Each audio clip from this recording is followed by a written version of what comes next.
Shock Monkey Radio is entertainment for adults, by adults, and the views and opinions expressed here do not reflect upon the sponsors or FXBG Public Radio. For additional information, please refer to the United States Bill of Rights. Stand warned. Oh no! Oh no! What's wrong with the camera? You know, I'm starting to hear it now in my voice. That you said you needed to change some settings or the audio? It's compressed. Oh, okay. Yeah. It must have added like a group in here last time. Okay. Further away. Oh, I see. Yeah, it's picking up you better too. I know, it's great. It's so loud right now, but oh, really? It keeps it from being too loud. Oh, okay. Well, I'm sorry, everybody, if I'm blowing out your eardrums. No, you won't be. Okay. It's just going to sound really squashed. Oh, I see. They're seeing way too much of my table, man. You gonna zoom in and stuff? How does that sound? I sound great. Yeah, that's way better. That's way better. Less, I don't know, like, you're right, squashed. Yeah, squashed. So you're gonna zoom in, or? It makes your loud quieter and your quiet louder. I gotcha. You gotta do that physically? Yeah. Oh, I'm sorry. Make you get up again, buddy. It's not like you ever sit down behind the desk. There's never a chair behind his desk, you know, because he's always walking around. He's always doing stuff. Well, it's funny. It's like when you come here to FXBG Public Radio, it's like everything's so modular that you can do virtually anything in our studios here. And so it's amazing because, you know, it's like every time I come in here, the whole room's rearranged. For an OCD person like me, it drives me nuts. You know, but EK loves it because his OCD is like a different side of a coin from mine. You know, I'm like Jack Nicholson and as good as it gets. I'm like, you change the office around. It's like it's been 6 years, you know. My OCD is more about functionality. Yeah, and that's his point. It's like even like the green screen. You wanted to put for a while you had a green screen over this thing that you could just move around and be like you could put it anywhere. It's brilliant. Check out FXBG Public Radio if you have any kind of like audio or video or podcast or what is this we're doing? YouTube aspirations. Live streams. We're live streaming right now on YouTube. All right, so I was going to do a cold open, but we had to, you know, get some things together apparently. We got some we had to readapt. Anyway, let's go start with the cold open now. No, I haven't seen Weird the Al Yankovic story yet. So stop asking me. I have no idea how Roku works, and I'm old enough to not want to learn new things. I know I'm a huge Weird Al fan, and although I'm proud of you for daring to be stupid, but I feel like I'm stuck in a closet with Vanna White. I feel like I'm living with a hernia, and if you keep bothering me about this, I feel like I might poke your eyes out. Welcome to Shock Monkey Radio. I'm your host, the Madman. EK was waiting for that because as soon as he saw me post about like the weird the Al Yankovic story, and he's seen it, and he was like, "Oh, good, we get to talk about it." And you know how it is. If you have a friend of common interest, some movie comes out and they see it before you, he's just biting his tongue over there. You know, it's everything he could do to talk about anything other about this movie that he's raving about. And so obviously I'm going to see it sooner or later. All right, but quit bothering me about it. Because it's funny. It's just like in my circle of friends, I'm like the biggest Weird Al fan. And so everyone's been, hey, man, you seen it? I'm glad you saw it before me. I'm glad you did. Because, you know, it gives you a little edge over me. Makes you feel a little superior, don't it? Anyway, enjoy it while it lasts. Anyway, so I want to remind you that I have a Patron. You know what? It's going to be like Thanksgiving time, right? All right, here's what I want you to do. I want you to preheat your oven to 250 degrees. All right, I want you to go down and you're going to hit the like button. All right, you want to take the subscribe button, the like button, the patreon.com/shockmonkeyradio, and the hashtag shockmonkeyradio. You're going to put it all in a pan. You're going to put that in the oven, and then you're going to get a bunch of my books. You're going to buy my books on Amazon.com. Search for the author Scott L. Robbins with 2 T's and 2 B's. You could buy the Exit 13 books. Those are very dark spice. You know, they're good for it. So, you get Dark Spice of the Exit 13 books. You can get the Ravings of a Madman if you want, or maybe the Bunny Years and a memoir. I mean, some people say like it's better with the Ravings of the Madman. Some people prefer both. But I mean, it's really up to your own personal taste. So I would say just get them all, get all the books, and try out what you feel is best. And then you take the books and you baste it over what the subscribe button, all the stuff that you put in the oven, and you baste it over that, and you let it cook for about 4 hours. And then you take it out, and you serve it to your family. You put it up on your TV and you watch Shock Monkey Radio. That's how it works. If maybe if that was too convoluted, it was like, please become a patron over at patreon.com/shockmonkeyradio. If you want to send me money one time, there's a cash tag, shockmonkeyradio. You can send me money through Cash App. You can please follow me on social media at Denaltsaw on Twitter, which is the word wasteland spelled backwards, at shockmonkeyradio redux on Facebook, and at slrobbins13 on Instagram. I would appreciate it very much. I think James Woods follows me on Twitter. Is there a way that like people can ghost follow you on Twitter? Do you know? Follow you without? Yeah. Yeah. And do you think celebrities like use that a lot? Because I think James Woods is following me. Because over the past week, I've posted like 2 memes, and like like the next day, James Woods posts the same meme, and I'm just like, you following me, James Woods? You watching, James? Man, hi James, what's up, man? I loved you in Cat's Eye. You saw Cat's Eye, right? That one where he's trying to quit smoking. And, oh, man, and he gets involved with that Quitters Inc., you know, and... that does sound really familiar. Yeah.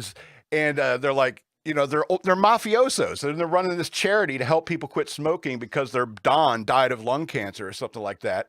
And so let me tell you this, you will quit. And so, you will quit smoking. And so there's a scene where he's like, it's stuck in traffic. James Woods is stuck in traffic. And this is one of my favorite scenes of James Woods. He's stuck in traffic, and he's like sitting there, and it's like, it's the worst when you're like trying to quit smoking and you're in traffic and you're like that. And he looks in the glove compartment, and this pack of cigarettes falls out, and he's just like, ooh.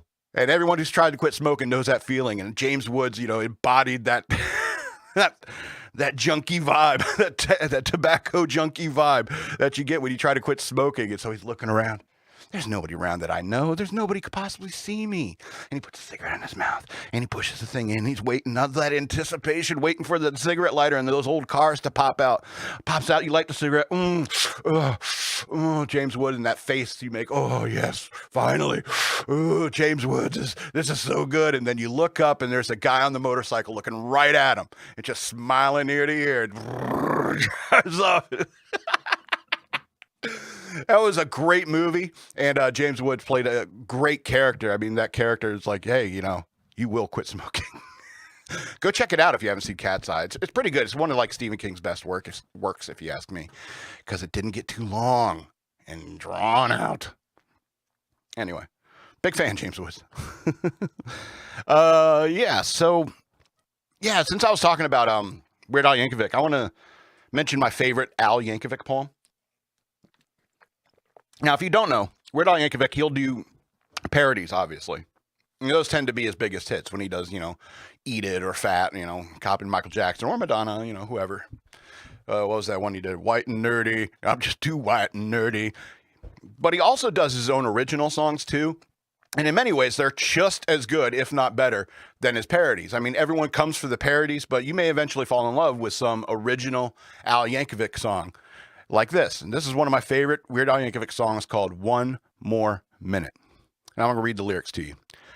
Well, I heard that you're leaving, going to leave me far behind, because you found a brand new lover. You decided that I'm not your kind.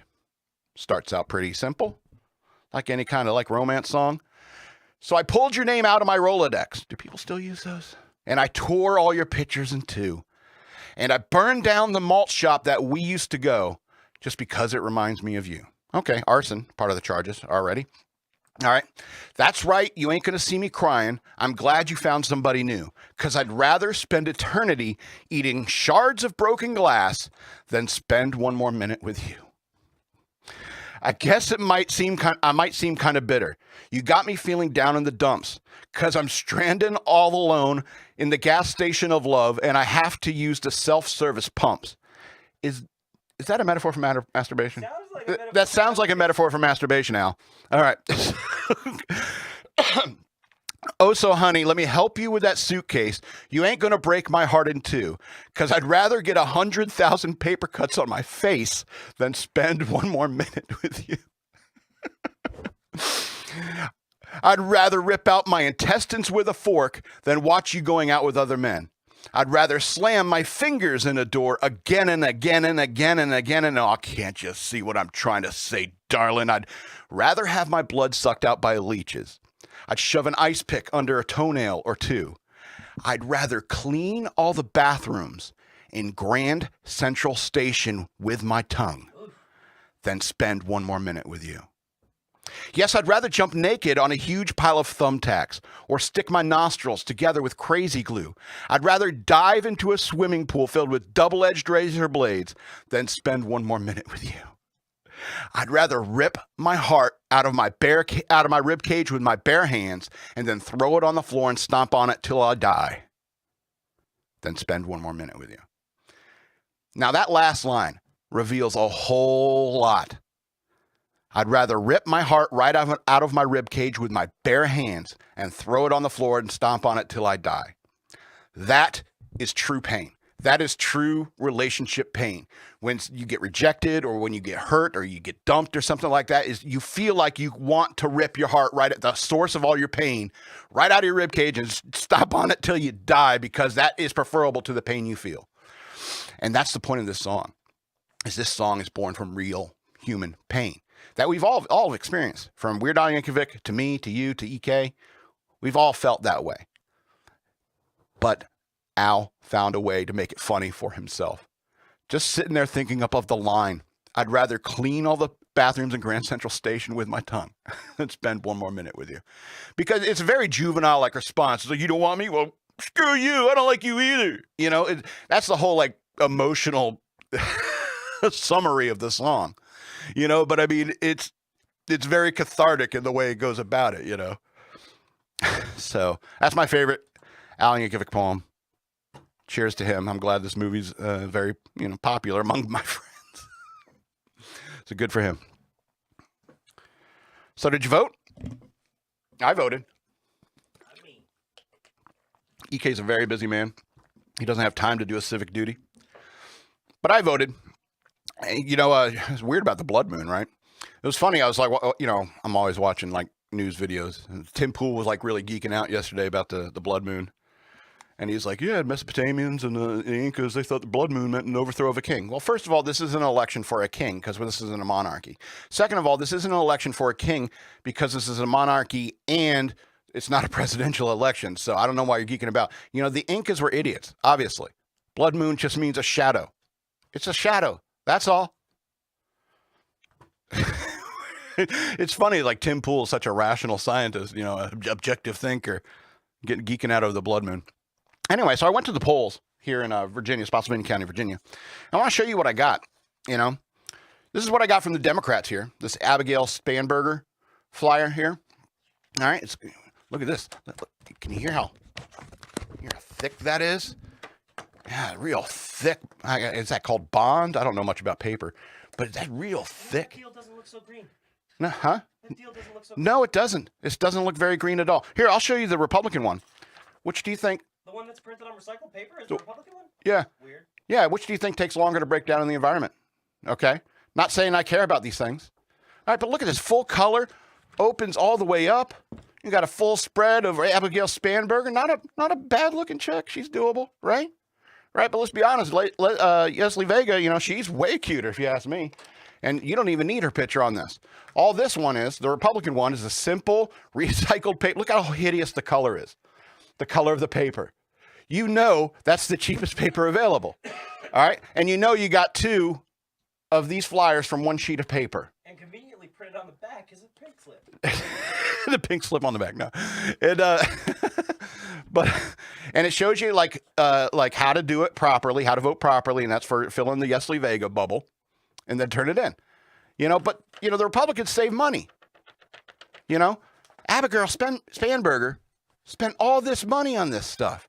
Now, my first question is, are these taxpayer dollar funded? Is this my taxpayer dollars at work? All right, let's say it's on the up and up and you paid it with funds you raised for your campaign. Fair enough. That's possible. That's absolutely possible. So let me ask you something. Do you think I want to vote for somebody who would spend their own money this carelessly for a flyer to be handed out at the polls? It's so big you can't even fit it in your pocket without folding it? Okay, or just have something to hold in your hand while you're... So, I mean, it's what I'm saying is... I'm kidding. I always vote for the hottest one anyway. But you got to give them both a try. All this stuff, all these things are floating around the streets of Virginia right now. You know what I'm saying? I don't know about you, but yesterday I saw so many I voted stickers flying past me in the wind, because it was windy. And how many of these are floating around in the streets of Virginia right now? So, I mean, these 2 flyers tell me everything I need to know about who to vote for. You know what I mean? Because if you're going to be this careless for something that you want other people to throw away for you with that kind of money, why would I want you in office? Just based upon these 2 things. I could go deeper into why I voted for Yesli Vega, not Abigail Spanberger, if you'd like. But that's all I really need to say. That's a ridiculous waste of money. That's just to be thrown away. Full color? They didn't need full color for the Republican one. You don't need all the social media accounts to vote. It seems like it's more about Abigail Spanberger trying to get followers. Maybe I should run for office so I can get more viewers on my streams. Because think about it. Say AOC gets voted out at some point. It could happen. What's she going to do after that? She's going to be an influencer. That's probably all she really wanted to do in the first place. Anyway. So there's a couple of notes I wanted to make about voting this year that I wanted to mention. And that's I kind of agree with Matt Walsh that I think that there should be a civics test, like senior year high school civics test that you have to pass before you're allowed to vote. I'm not saying that people are idiots, but let's be honest, people are idiots. And especially when it comes to how the process works, how our government works, from a local level to the state level to the federal level. I think people need to understand this stuff before I trust them enough to cast a vote. So that's just one opinion. And then as I was talking, I mentioned that to my dad because I went and voted with my dad and my mom because, she needs help getting around. So, I mean, it's, she just had surgery. Go ahead and pray for her. She needs it. And so my dad said, he's like, I would really have liked a receipt. Like if the machine has spit out something, is like, here's my name, here's my voter ID number, my vote and who I cast it for. And so that if something does happen in the election, you can take that to somebody and say, hey, this is my vote. And, I did not vote for X candidate. I think that's a good point too. We should get some sort of receipt at the polls that says what our vote was and who we cast it for, just in case something happens. Anyway, I might talk a little bit more about the elections later. But, everyone else is talking about that. And, it's funny. It's like, I was hoping like Ben Shapiro wouldn't do a show today because he stayed up so late. And Tim Pool, I thought maybe he wouldn't do his shows today because he stayed up so late to covering the thing. And I'll be danged. They're back at it. I mean, you got to respect the hustle. I mean, you can think, Tim Pool's a douche all you want, like I do. But, I mean, I got to respect the hustle. All day long, putting out content in the evenings. And somewhere in all that, he's, skateboarding, hanging out with his douchey skateboard friends. Anyway. Let's go to this next thing. Kind of mean today, aren't I? Anyway. So I want to talk about the World Series. World Series is over. Congratulations to the Houston Astros and Dusty Baker winning a Super Bowl ring. You old fart. You'd appreciate it. Dusty Baker. What's funny is that you hear about Dusty Baker stories. Everybody loves that guy. And so he came and, coached the Nationals for a little while. Great guy. Anyway, so yeah, congratulations to them. But I was thinking about how, there's not going to be any sports for me until April. So I was thinking maybe I should pull out my old PS2 and play that baseball game again. I'm sure EK remembers those days we played. It was MVP, EA Sports MVP 2005 baseball. And I was thinking about how, I remember when Baseball Stars came out on NES, Nintendo Entertainment System. And that was one of the first games of baseball where you can acquire players and train them up, build them up, and they would earn you more money over time at your stadium. And so that game, that baseball game, we did that. It's I was nerdy enough to make a bunch of custom players and Dynasty mode or franchise? it was franchise mode. That was the one. And so we play that game, and I remember when I first started, it was I think we did the Nationals first, and then we put ourselves on the team. I was third base, and EK was a catcher, and I think the Cardi brothers were the middle infielders. It's our friends, we're the position players, and they were all souped up. I was able to get them. What you do is you put all their stats all the way down, right? Then you offer them like a $300,000 a year for 8 years contract, and then you take them back to edit mode, and then you jack their stats up, and you're like, I gotcha. Until 10 years comes around, and they each want like $16 million a year in 2005. Okay. And so, I remember we also did the Pittsburgh Pirates. We discussed if Gotham City was a real city, it'd probably be Pittsburgh, you know. And so we tell you about the new Gotham Knights game. Oh, he's got to tell me about the new Gotham Knights game. We'll do that offline. But we made it was like, you know, first base was Dick Grayson, you know, second base was Bruce Wayne. It's like all these Batman characters, and eventually ran out of like Gotham characters that we could remember. You know, I think we had like Clark Kent was a starting pitcher. Brothers, didn't we have them on their team too? Yeah, we started patchworking. Yeah, we started patchworking other characters in, like the Venture Brothers at some point. That started happening after we were trading out players that wanted more money we could afford. Oh, right. Yeah, that probably happened. We were trading players. They were like, oh, they want money now. So we had to trade them off. And then next thing you know, you're playing against Batman. It's like, oh, Batman's pitching. And then finally, I think we ended up on the Jackrabbit thing, the Tampa Bay Rays. And it was all characters from my books. The Bunny Years of Memoirs. Like, it was Jackrabbit, you know, Chester Clark. You know, it was Toby Tillman, Croker. You know, it was all those characters. So I was thinking about that. I might need to get into that coming up soon. Anyway, wow, 2:30 already. Yeah, Skip's talking more about the election. So I want to talk about one more thing, and then we'll get into the news. So I told you I've played this game called Four Kings Casino and Slots. Fogging up my glasses here. Four Kings Casino and Slots. It's just like a free-to-play Steam game. And there's this guy, we'll call him Fred Herbert. And he's an agent of chaos. I think he's awesome because he has a lot of chip bombs, and he'll put off a chip bomb and go to a populated place where there's a bunch of players, and they're all fighting over trying to get these chips first. It's beautiful. It's organized. It's disorganized chaos. It's wonderful. And he doesn't talk much, but you know, I started like bowling with him. He likes bowling, so I was bowling with him. And, you know, we never really talked about anything, you know, too serious. It was mostly, you know, I talked about Kingpin. I talked about The Big Lebowski. I talked about Grease 2. You know, let's bowl, let's rock and roll. You know how I am. I'm not the kind of guy who brings up politics or anything like that when you're bowling with somebody. And finally, you know, one time a couple days ago, he's like, we're discussing about where we lived, and he lives in West Coast, left coast Canada, and I'm from East Coast Virginia. And so he asked me a question. He says, do you love Trump? And I thought very hard about it for about 4 seconds, because I was like, oh no, he's a Canadian. There's no possible way he likes Trump. And if I tell him he's not going to want to hang out with me anymore, then who am I going to bowl with? You know, I guess just play craps by myself. Anyway. So I said, after about 4 seconds of thinking very hard on this, I said, he asked me, do you love Trump? And I responded, I like him, but he ghosted me on Grindr. And then Fred logged off. And I was like, come on, man. That was hilarious. And so now for it was like 27 hours or something like that. I was like, man, I lost a friend. I lost a friend over Trump. And I said, why can't he tell? I was just trying to be lighthearted about it. It's like, I want to bowl with you. I don't want to sit here and debate politics with you. And it really kind of upset me. Good thing is like the next day, you know, he came online. He was like, hey, you want to bowl? I was like, yeah, I'll bowl with you. And we haven't talked about it since.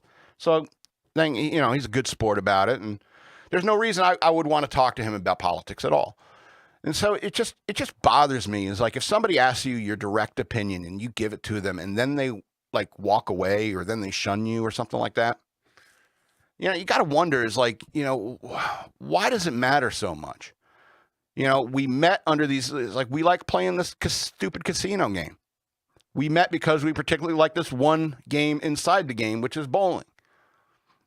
You know, I'm asking him, do you like Letterkenny? And he's like, never heard of it. And I was like, you serious? Is it like only a Toronto thing? So, I mean, it was like, you know, normal conversations that people have. And then you ask me a political question, I answer honestly, and then, you know, you walk away. First of all, I mean, it seems immature.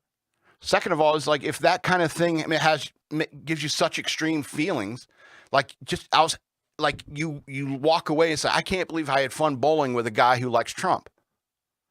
Why not? Why not? I bet you'd have fun playing Trump in bowling. I bet you it'd be a blast to go bowling with Trump. We're sitting there watching him sanitize his hands after every time he touches a bowling ball. That would be hilarious. That would be so much fun. So I just wish people would let go of that hatred that, I'm going to shun people who believe different things than me. Because there's a lot of stuff, that's why games like bowling were created. It's because it's a place where we could put all our troubles behind us and not argue about stuff. It just, have arguments over the line. It's a league game, Smokey. It's over the line. It's like you're getting all Walter about it. You're going to pull out a gun because your foot was over the line? Come on. It's a league game, Smokey. You're going to be like that? Anyway, let's go ahead and get to the news worth knowing.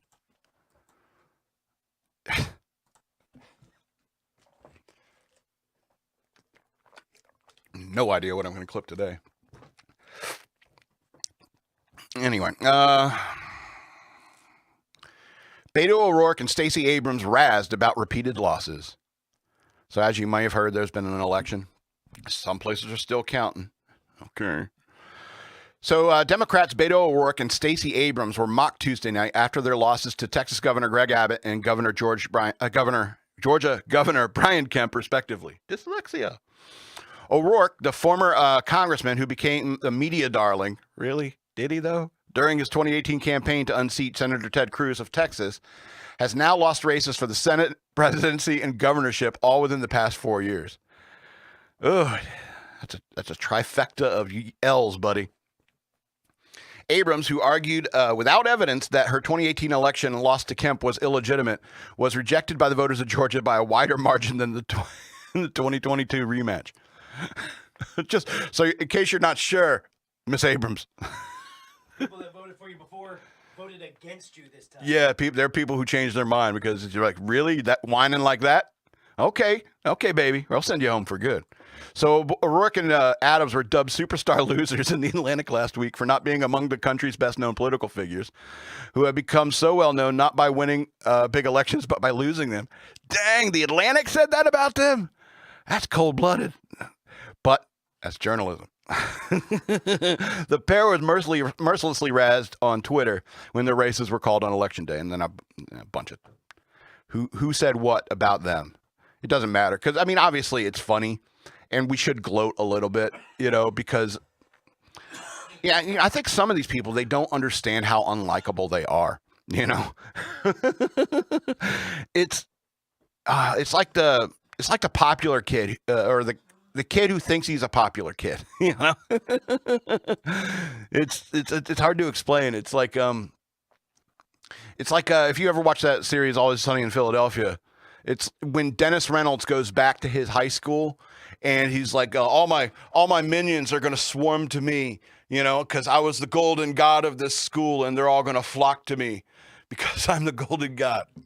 And no one wants to hang around him. No one. One guy made an effort to try to be nice to him. And Dennis goes almost full serial killer. That's who these people are. Beto O'Rourke is like Dennis from Always Sunny because he's out there saying, I'm a golden god. They're all going to vote for me in Texas because I want to take away their AR-15s. You have lost your mind, sir. You're a borderline sociopath. Anyway, you want to talk about money, the money we're spending? So Biden on pace for a $1 trillion deficit budget in 2023. $2.7 billion in new debt per day. That's our money, just so you know. And your kids' money, and their kids' money, and their kids' money. So the federal government added $83 billion to the national debt in the first month of fiscal year 2023, according to the Congressional Budget Office. A rate of $2.7 billion in new debt per day that puts the government on track for another $1 trillion deficit this year. While the new debt racked up in October is substantial, it is much lower than borrowing levels seen over the last few years during COVID. The $83 billion is half the size of the borrowing seen in October 2021 and reflects the winding down of emergency spending that was approved to deal with the pandemic. Excuse me. Only 7 of the last 25 months have resulted in deficits under $100 billion or with a budget surplus, and 9 of those months saw deficits above $200 billion. The CBO's report on October numbers also reviewed fiscal year 2022 and noted that areas in the government that dealt directly with COVID spent about $1.3 trillion less in 2022 than they did in 2021. For example, the government spent $486 billion less on refundable tax credits in 2022, $375 billion less on unemployment compensation, and $300 billion less on small business loans, and $138 billion less on relief of state, local, and tribal governments. However, some spending increased, most notably the Department of Education. You don't say. That department booked nearly $400 billion in expenses in order to pay for President Biden's student loan handout.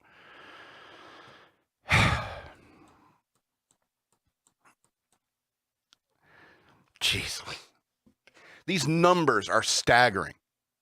$486 billion, $200 billion. $1 trillion.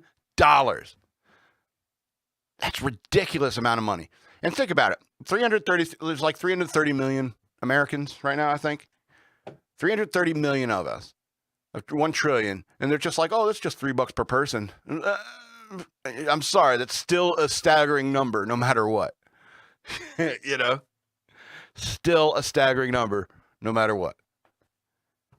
And that's, I think that's a problem with the government. They're spending way too much. I mean, I know defense is an important thing. I know that. It's just that these government programs these Democrats have been putting on for years and years and years, and they're like parasites hanging on to our government, sucking the money away. I hope you voted. Holy cow, and voted correctly for the hotter candidate, Yesli, Vega. All right, let's talk about this crazy election cycle. All right. Pennsylvania state representative reelected despite being dead. Well, I mean, you don't necessarily need to be alive to vote, so why not? I mean, a Pennsylvania state representative who died last month was reelected during the midterms, reports say. Democrat Anthony Tony DeLuca died October 9th after a brief battle with lymphoma, a disease he had twice previously beat. He was 85. The Pennsylvania House Democratic Caucus wrote, and many sympathies out to him and his family, obviously. DeLuca was Pennsylvania's longest serving state rep, according to the Pittsburgh Post-Gazette. Gazette. Did I say Gazette? Gazette. Quote, while we're incredibly saddened by the loss of Representative Tony DeLuca, we are proud to see the voters to continue to show their confidence in him and a commitment to the democratic values by reelecting him posthumously. A special edition will soon follow, Pennsylvania House Democrats said in the tweet. Okay, that's all I'm going to read of that. Yeah, that's a very positive spin on it. Pennsylvania Democrats. Another way you could say it, like a conservative might say how this happened, is that Democrat voters are so stupid they don't even know if their candidate is alive or not. That's one way I would put it. They're so uninformed and they so don't care. They just care about that letter by their name that they didn't even remember hearing the headline that he died. Okay. So I hope you all voted. I'm going to end every segment like that. every story. I hope you voted. All right, let's go to this next story. Mississippi police followed dog carrying human arm to headless human remains.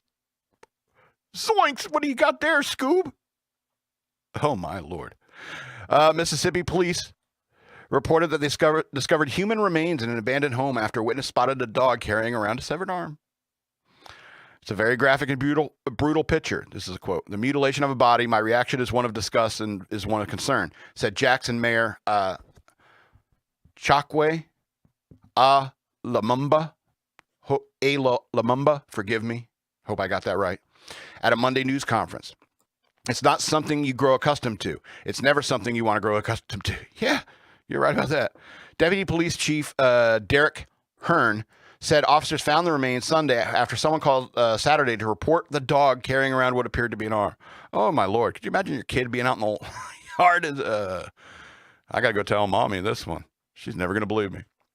Officers found the rest of the body at an abandoned home in the woods and discovered the head was also missing, though they later recovered it. So some other creature probably was playing with it. Oh, Lord. My reaction is one of disgust, Lumumba told journalists and one concern. The way I deal with concern is I ask questions and push forward to how we can bring justice. Police did not release the name of the victim or further details surrounding the case, which is such as a possible cause of death. Coroner did say that the victim did appear to be a white male, WAPT reported. Hearn said the department will continue to actively investigate the matter and following up on leads at several locations. He also revealed the grim news in this case, it's Jackson's 117th homicide of the year. Yeah, crime's going up everywhere. So that's why you should vote. That's why I hope you vote. No, I'm serious. What's funny is, funny. It's funny in a macabre way. Is that, dogs have no idea about how terrifying humans think that is, seeing a dog carrying around a human arm. Because the whole truth comes to light. It's like, as soon as you die, your dog's probably going to eat you. So every time your dog looks up at you with those cute eyes, it's like, as soon as you drop dead, I'm going to feast for weeks. You know what I mean? They're still just dogs. You know what I mean? I'm going to carry around your arm. Police are going to see me. They're going to come in and find a body. And I'll be pissed. They took my meal. I had it made, and now you send me to a pound. Anyway. Let's get... It's a dog's life. All right, we get last two stories. I like to laugh a little bit more towards the end of the show than I usually do. I'm laughing all the way through, obviously, but... So let's do these last two news stories of the day and get out of here. Actor Sean Penn gives his Oscar to Zelensky to keep until Ukraine wins the war against Russia. Actor and director Sean Penn on Tuesday gifted Ukrainian President Vladimir Zelensky one of the Oscar awards as a symbol of strength. A symbol of strength, and asked the leader to hold on to it until this country can defeat Russia. Penn's visit to Ukraine on Tuesday was his third since the start of its war with Russia. Penn's been there 3 times. It's just a symbolic, silly thing, but I know if this is here with you, then I'll feel better and stronger for the fights. Penn said in a video posted online by Zelensky's office. When you win, bring it back to Malibu.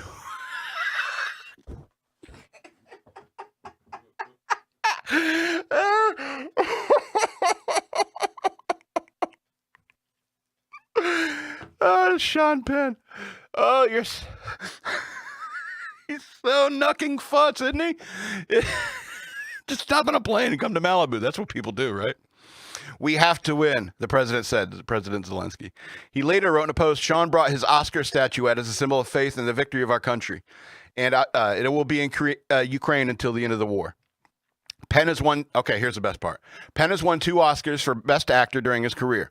He received the first award in 2003 for his role in the film Mystic River, and his second in 2008 for Milk. Both undeserved, if you ask me. So my question is, which Oscar did he give him? Did he give him the Mystic River Oscar? Or the movie where he played a gay, murdered politician to a Ukrainian president? What do you think? Which one of those Oscars do you think he's most proud of? Because that's the question, right? Which Oscar is Sean Penn more proud of? His role in Mystic River or Milk? I would say he should be more proud of his role in Mystic River. So I think he gave him the Milk statue. His role in I Am Sam is his winner. I Am Sam is the winner. He went. Accurate human portrayal. No, you never go full retard, man. You never go full retard. Went home empty-handed, man. You were farting in the bathtub, laughing your ass off. How Robert Downey Jr. didn't get an award for that is I'll never understand. Never go full retard. Look at Sean Penn. I am Sam. Yeah. He made a really amazing point with that role. Yes. The only time that it's okay to do blackface is by showing that it's not okay. Yes, to do blackface. exactly. It's double meta. It's like double meta. And meta is in right Yeah, now. meta is so in, apparently. That's all I've been hearing about this Weird Al movie. So I guess I gotta see it, because it's meta's so hot right now.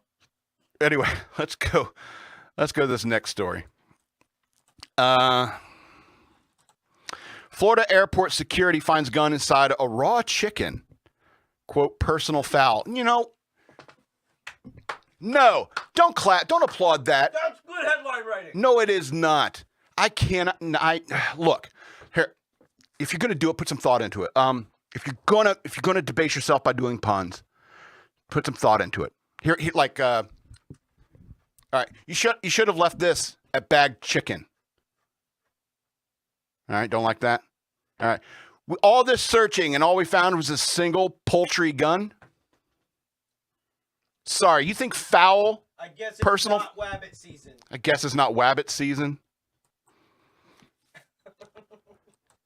Go ahead and comment below. Who has the better puns here? Anyway, so let's read the story you know nothing about that we've already clowned. It's a turducken. What? Like a turducken, but a turducken. Turgunkin? Yeah. Turgunkin. Nah, that doesn't work, bro. You're really bad at this. This guy's actually better than you. Personal foul. Not bad, Fox News writer. Not bad. Adam Sabes? I do know. Or is it Sabes? I don't know. So anyway, TSA, Transportation Security Administration, Transportation Security Administration officers found a gun stuffed inside a raw chicken at a Florida airport. I'll use my radio voice. Security officers at the Fort Lauderdale airport made the discovery recently, stating on Twitter that the gun was found wrapped inside a packaged raw chicken. There's a personal foul here. Our officers at FLLF Liar made this very raw find. We hate to break it to you, but all right, you broke me. All right. I'll read this fairly. We hate to break it to you, but stuffing a firearm in your holiday bird for travel is just a waste of time, the TSA's tweeted. You got me. You got me, you bastard. Yo sabes. Yo sabes. Travelers are required to declare each firearm that is placed in checked baggage according to the TSA. You should have left this at bag chicken. That's my point. Any firearms placed in checked baggage must be unloaded and locked with a hard-sided container and transported with checked baggage only, TSA states. I just want to say, I think it's cool that they'll let you fly with firearms. I mean, it's checked baggage, obviously, you know, but I mean, surprised like the gun nuts haven't been like, oh, that's too dangerous. It's like, it's locked up. It's downstairs and nobody can get down there. But I've seen Passenger 57. I've seen what's that one with Harrison Ford? Air Force One. There's always a way to get to the cargo hold. It's like, no, that's not how planes work, or those planes work. Anyway, this is going to be the end of the show. I want to remind you again to go to patreon.com/shockmonkeyradio. Become a patron. I would appreciate that very much. If you want to send me money through Cash App, use the hashtag shockmonkeyradio, all one word. I would appreciate that as well. Follow me on social media at Denalitsaw, which is the word wasteland spelled backwards, on Twitter, Shock Monkey Radio Redux on Facebook, and at SLRobbins13 on Instagram. Be sure to buy my books. Search for the author Scott L. Robbins with 2 T's and 2 B's on Amazon.com.